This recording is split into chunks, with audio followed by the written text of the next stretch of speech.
The rain poured heavily that evening, drumming against the windows like the relentless echo of my thoughts. I sat alone in the dimly lit living room, clutching a mug of tea that had long gone cold. My name is Anna, and I'm 38 years old, a mother of two, a teacher by profession, and, until recently, someone who thought she understood her life. But beneath the surface, I carried a weight I couldn't name. It wasn't just sadness or anger, it was a relentless ache in my chest that no amount of distraction could erase. Memories, sharp and painful, kept replaying in my mind, haunting me at the quietest moments. For years, I had convinced myself that I could move on from the betrayal, the words left unsaid, and the dreams shattered by someone I once trusted. Yet here I was, frozen in time, unable to truly let go of the past that held me hostage. My pain had become a shadow, following me everywhere, shaping my relationships, my choices, and even my view of myself. And yet, as I sat there that night, I felt something shift, a tiny, fragile spark of determination. It wasn't enough to erase the pain, but it was enough to make me wonder, what would it take to finally let this go? It started 3 years ago, on an ordinary Tuesday afternoon, when my world quietly shattered. I was scrolling through my phone, trying to confirm dinner plans with John, my husband of 12 years. His name had been my safe place, my anchor, until I saw the message. It wasn't meant for me. The words were casual but intimate, laced with a familiarity that made my stomach churn. I can't wait to see you tonight. Same time. At first, I thought it was a mistake. Maybe he was meeting an old friend or responding to a coworker. But the sinking feeling in my gut said otherwise. My hands trembled as I checked his recent messages and saw her name, Laura. That was the moment I knew. The confrontation wasn't explosive. I thought I'd scream or cry, but instead, I just sat there, frozen, as he walked through the door that evening. When I finally asked him, my voice barely above a whisper, "Who is Laura?" his face told me everything. He didn't deny it. He didn't even try to lie. Instead, he said something that would haunt me for years. "It's not what you think, Anna. You're overreacting." But I wasn't. I wasn't overreacting to the late nights, the secretive phone calls, or the way he had started to withdraw from our family. It all made sense now, and the clarity of it broke me. The betrayal didn't just hurt, it unraveled me. I replayed every conversation, every moment we'd shared, questioning what was real. I started blaming myself. Was I not enough? Had I missed the signs? Nights became unbearable. I couldn't sleep, I couldn't eat. My body felt like it was running on fumes, and my mind refused to rest. Every time I closed my eyes, I saw them together, imagined conversations that may or may not have happened. The worst part was the way it seeped into every part of my life. At work, I became distant, missing deadlines and avoiding my coworkers. My children, sensing my sadness, began to tiptoe around me, asking if I was okay in voices too soft for their age. I wasn't okay, and I hated that they could see it. One memory stands out: Christmas Eve, the year after it all began. John had promised me he was done with her, that he would rebuild what we'd lost. But his distance was palpable, like he was a ghost in our home. That night, as the kids opened their presents, I noticed him texting under the table. My heart sank, but I didn't say anything. I didn't want to ruin the holiday for our daughters. Instead, I slipped into the kitchen and cried silently, clutching a dish towel to muffle the sound. It wasn't just betrayal, it was the erosion of trust, the slow realization that the person I had built my life with might not want the same future anymore. The pain wasn't just emotional, it became physical. My chest felt heavy, like I was carrying a weight I couldn't set down. I developed migraines that no amount of medicine could soothe. My doctor asked if I was stressed, and all I could do was nod, unable to explain the storm raging inside me. Friends tried to comfort me, saying things like, "You'll get through this," or "Time heals all wounds." But time wasn't helping. It was just stretching the pain further, making me question if I'd ever feel whole again. The worst part was the anger. It wasn't just directed at John, it was directed at myself.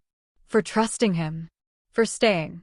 For believing in a love that felt so fragile now. The memories were like jagged pieces of glass, cutting me every time I tried to hold them. And yet, I couldn't let them go.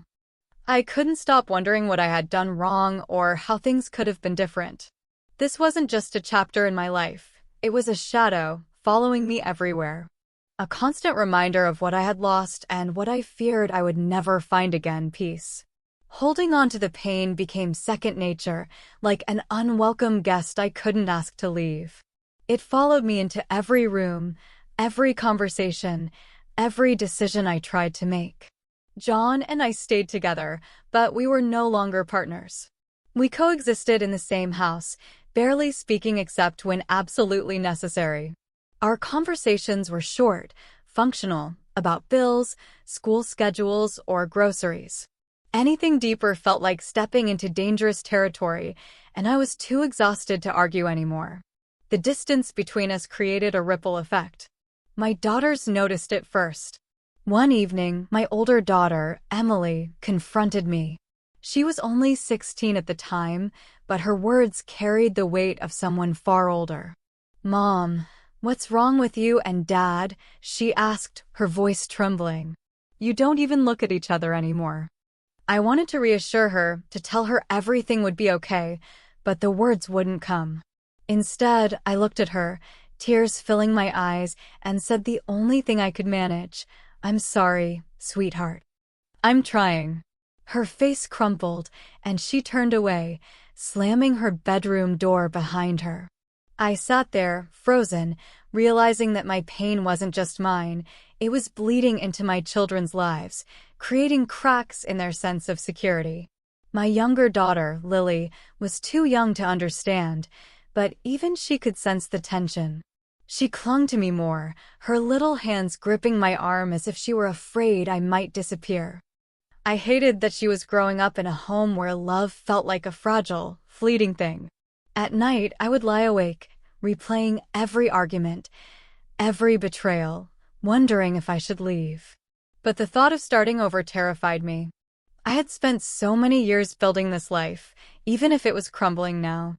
I tried to distract myself, throwing all my energy into the mundane routines of daily life, cooking, cleaning, taking care of the girls. But the quiet moments in between were unbearable.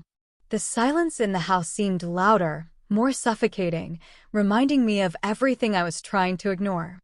I turned to my best friend, Sarah, for support. Over coffee one afternoon, I finally broke down, telling her everything. "I feel like I'm stuck in quicksand," I confessed, tears streaming down my face. "I don't know how to let go, Sarah. I don't know how to move on." She reached across the table, squeezing my hand. "Anna, you deserve better than this. But you have to believe that first." Her words stayed with me, but they didn't change how I felt. I didn't believe I deserved better. I blamed myself for everything, for not being enough, for not seeing the signs, for holding on to a man who had already let go of me. The pain also seeped into my relationships outside the family. I stopped meeting friends, avoiding invitations because I couldn't bear the pity in their eyes or the questions I didn't want to answer.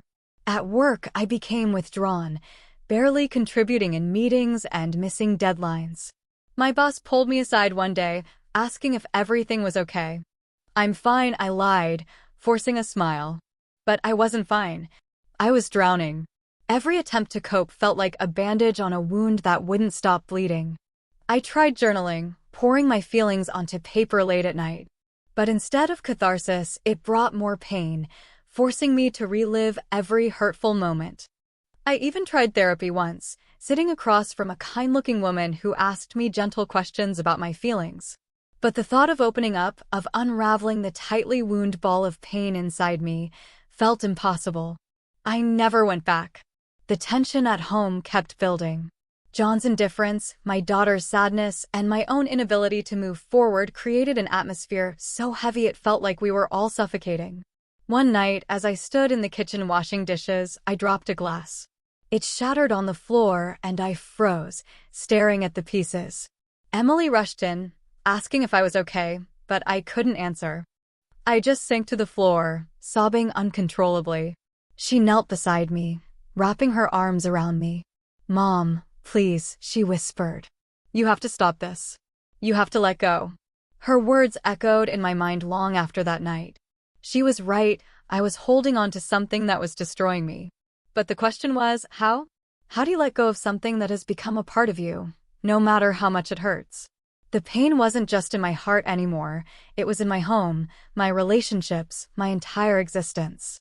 It felt like I was trapped in a cycle I couldn't break, and I was terrified it would never end. The turning point came on a quiet Sunday afternoon, completely unplanned, as life-changing moments often are. I had been cleaning the attic, searching for a box of baby clothes to donate. It was an ordinary task, mundane, even, but it led me to something I hadn't expected to find. Tucked away in a dusty corner was a small wooden box I hadn't seen in years. My hands trembled as I opened it, revealing a collection of letters, photographs, and mementos from the early days of my marriage with John. The first thing I saw was a letter he had written to me on our first anniversary. His handwriting was neat and deliberate, each word a testament to the love we once shared. "Anna," it began, "you're the best thing that ever happened to me. I promise to always make you feel loved, cherished, and safe." I clutched the letter to my chest, tears streaming down my face. It felt like I was reading a message from a different man, a different life.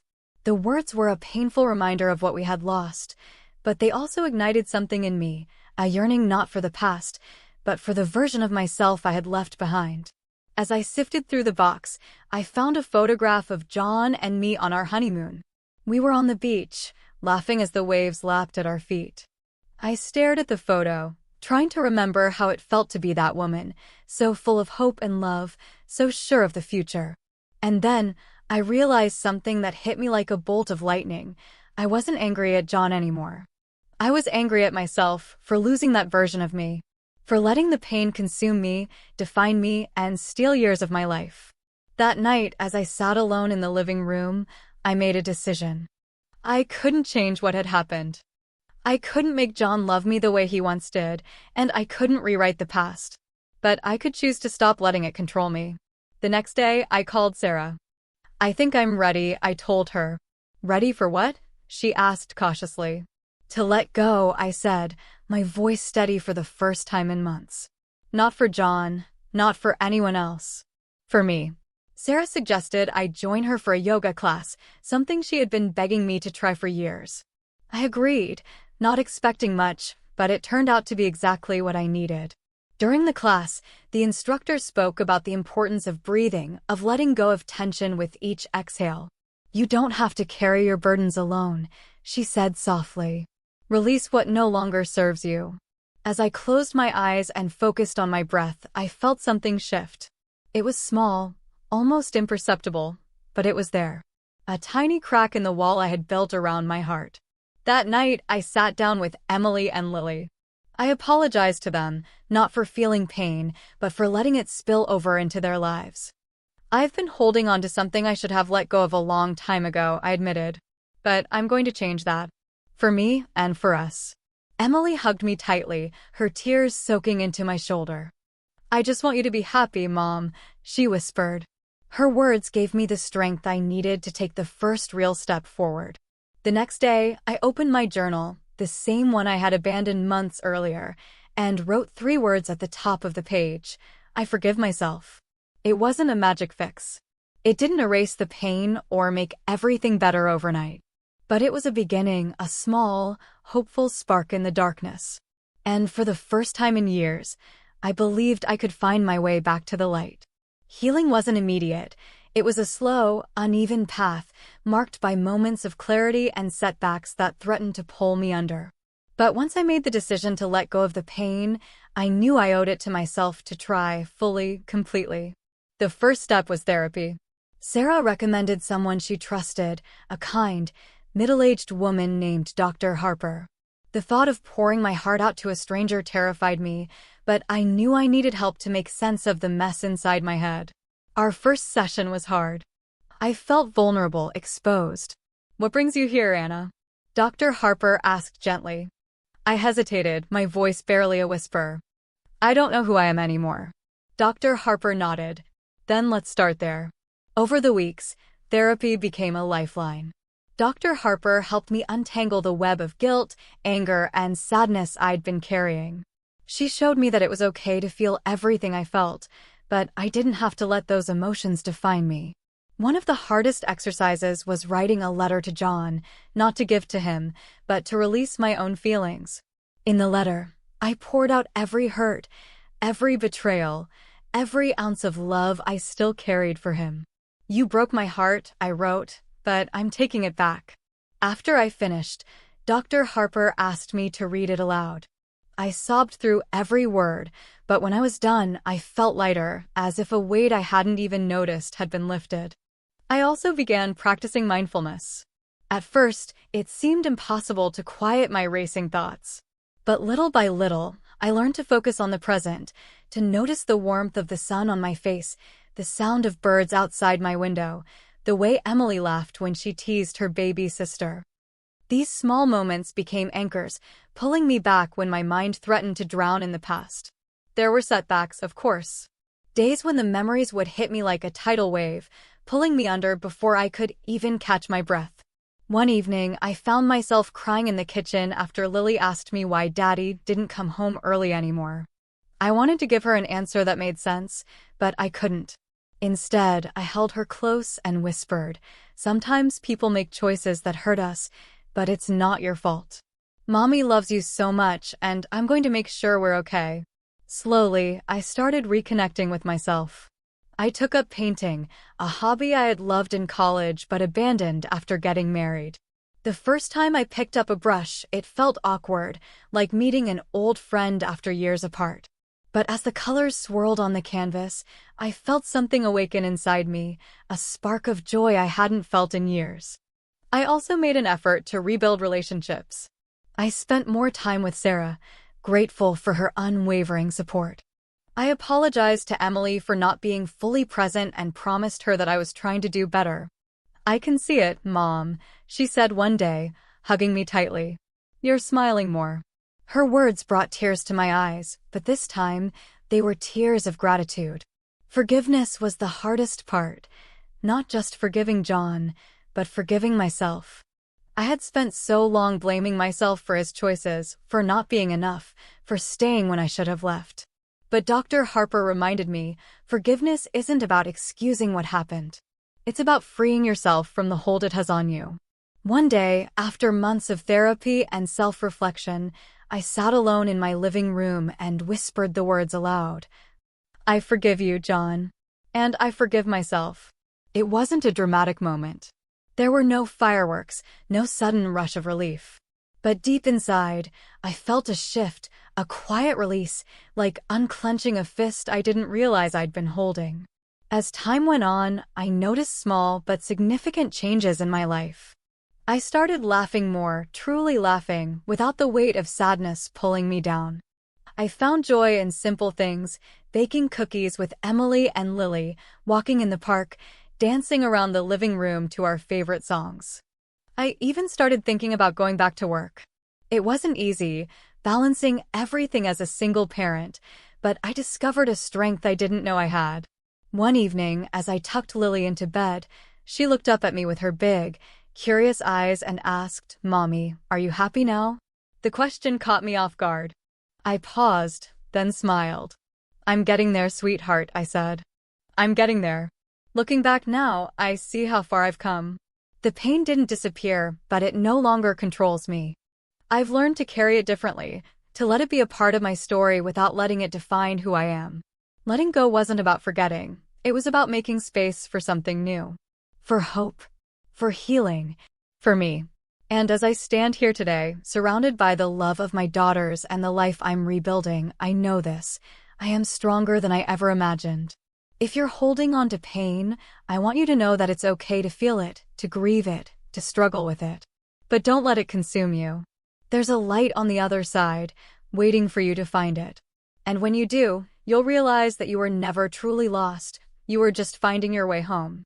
If this story resonates with you, take a moment to reflect on your own journey. Are you holding on to pain that's keeping you from moving forward? Remember, healing doesn't mean forgetting.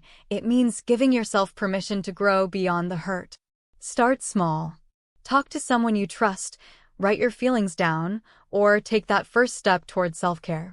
Your past may shape you, but it doesn't define you. You have the strength to let go and find peace.